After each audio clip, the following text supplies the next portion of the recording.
Assalamualaikum warahmatullahi wabarakatuh. Perkenalkan, nama saya Putri Imelda Borulubis, NIM 1910204081 dari kelas 5B dalam mata kuliah Biologi Konservasi. Dosen pengampunya yaitu Bapak Hendra Wardiman MPD. Baiklah, kali ini dalam video saya akan menjelaskan tentang kelangkaan dan kepunahan spesies. Pokok pembahasan yang akan saya jelaskan nanti yaitu pengertian kelangkaan spesies beserta contoh dan juga pengertian kepunahan spesies beserta contoh. Pertama-tama saya akan menjelaskan tentang pengertian kelangkaan spesies beserta contoh. Kelangkaan merupakan tahap awal dari kepunahan spesies. Pernyataan tersebut dinyatakan oleh Charles Darwin pada tahun 1859. Sedangkan menurut Landley dan Whittaker tahun 2011, kelangkaan adalah kepadatan spesies yang rendah, hidup dalam kondisi lingkungan atau wilayah geografis sempit. Ancaman kepunahan spesies diperparah oleh kegiatan eksploitasi sumber daya yang berasal dari habitat spesies tersebut, sehingga ekosistem yang ada di dalamnya menjadi rusak. Adapun beberapa faktor penyebab kelangkaan dan spesies tersebut ada 5. Yang pertama, pertumbuhan jumlah penduduk dan pola konsumsi yang tidak memperhatikan atau mengabaikan kelestarian makhluk hidup. Yang kedua yaitu penyempitan spektrum perdagangan produk kehutanan, pertanian, perkebunan, dan juga perikanan.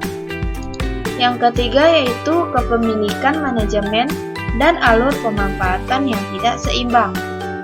Yang keempat yaitu pengetahuan dan penerapan yang kurang mengenai ekosistem alam dan komponen-komponen yang ada di dalamnya. Dan terakhir, faktor yang terakhirnya yaitu gagal mengelola lingkungan dan sumber daya alam, baik secara ekonomi dan secara kebijakan. Adapun contoh kelangkaan spesies tersebut yaitu tumbuhan anggrek. Dilansir dari Encyclopedia Britannica, Indonesia memiliki sekitar 40.000 spesies tanaman berbunga, termasuk 5.000 spesies bunga anggrek. Beberapa di antaranya ada spesies anggrek langka yang terancam punah. Bunga bangkai. Selama beberapa dekade terakhir, populasi bunga bangkai menurun hingga masuk ke dalam daftar merah flora terancam punah. Bunga bangkai dilindungi secara hukum di Indonesia dan konservasi ex situnya dilakukan oleh sekitar 90 kebun raya di 18 negara. Contoh ketiga, komodo.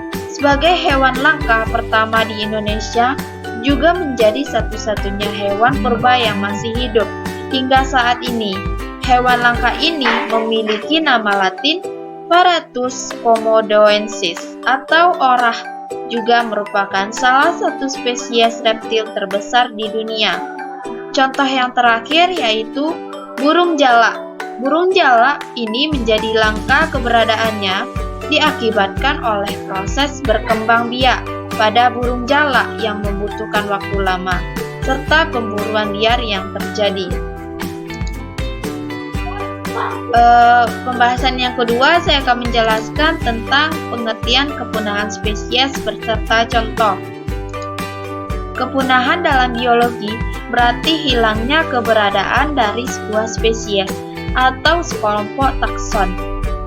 Waktu kepunahan sebuah spesies ditandai dengan matinya individu terakhir spesies tersebut.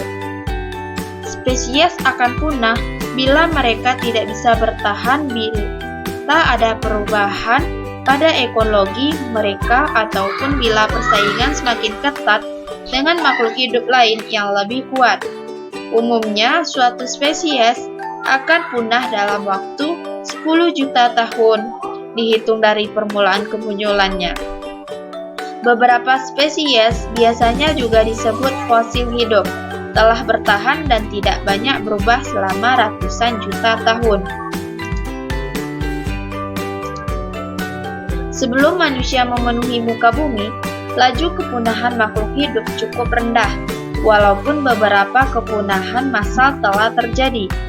Sebelum itu, sejak kira-kira 100 tahun yang lalu, seiring dengan laju populasi manusia yang semakin tinggi, laju kepunahan makhluk hidup menjadi sangat cepat, jauh lebih cepat dari kepunahan Cretaceous tertiary yang terjadi sekitar 65,5 juta tahun yang lalu. Kepunahan ini dinamakan kepunahan Holocene. Contoh kepunahan spesies.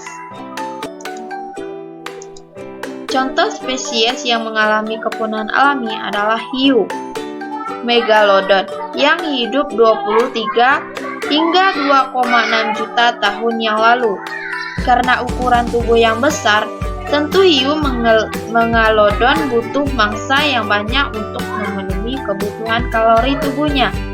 Di saat yang bersamaan, ada satu spesies pesaing Megalodon yang punya menu makanan sama, yaitu moyangnya paus pembunuh, namun berukuran tubuh lebih kecil.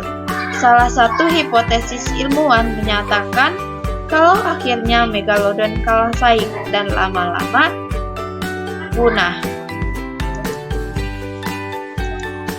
Mungkin hanya itulah yang dapat saya jelaskan kali ini dalam video saya. Saya ucapkan terima kasih. Jika terdapat kesalahan, saya mohon maaf. Semoga video saya bermanfaat. Saya tutup dengan wabillahi taufiq wal hidayah.